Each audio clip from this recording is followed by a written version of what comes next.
If you're like me, you love the beauty of a natural setting.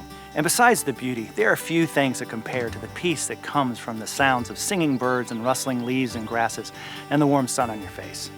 It doesn't matter if you live in the city or in the country, the steps to an inviting habitat for birds, butterflies, bees, and other wildlife are relatively easy to do. And while it usually takes a few years for the full beauty of your work to be realized, the long-term results are well worth the effort. Today we're going to dig into some of the best ways to maximize your outdoor spaces for local wildlife, while always keeping an eye for getting you the most bang for your buck. So let's get started. When you're working to create a more natural backyard, it helps to start with a plan. The USDA's Natural Resources Conservation Service website outlines the plants and habitats best suited for your area. With this information, you can develop a wildlife habitat plan and then choose the best and most logical sequencing of steps for implementing it in your yard.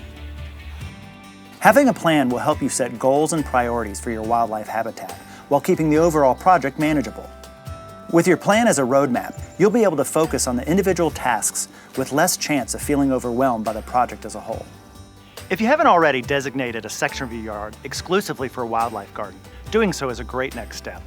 Even if the area you have to work with is small, you can create a more inviting space for birds, butterflies, and other wildlife by incorporating planters filled with native plants and flowers.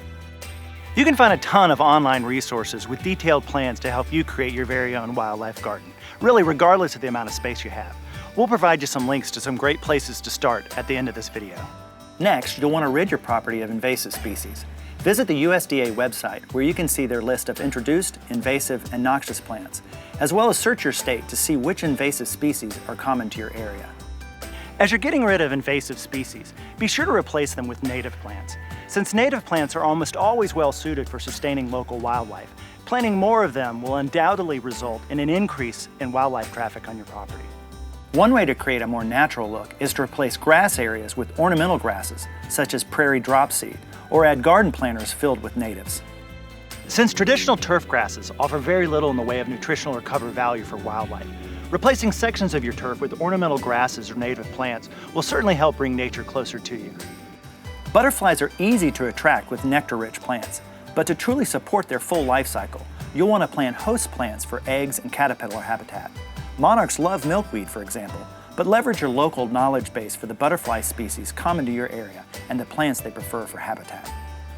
If your overall goal is to increase the number of birds, butterflies, and other bugs that visit your yard, it makes a ton of sense to reduce the amount of pesticide you use to better support their healthy lives and reproduction. Finally, take the opportunity to engage your family and friends in your goals for a more inviting natural landscape. By getting neighbors on the same page with your plans, you increase the chances of them wanting to work with you toward common goals in their yard, which would increase the chances of more and more wildlife wanting to spend time in or near your yard. Here are some valuable links for you to learn more strategies and tactics for increasing the natural appeal of your yard.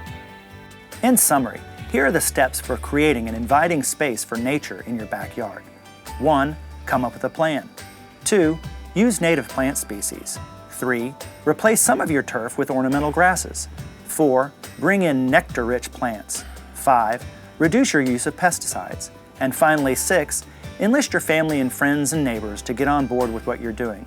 The more the merrier is definitely the case when attracting wildlife. Well, I hope this video inspires and empowers you to create a more inviting and natural space in your yard for birds, butterflies, bees, and other wildlife to visit and to play. And as always, be sure to check us out at weareexmark.com for more done-in-a-weekend project ideas. Until next time, here's to living a natural life outside at home.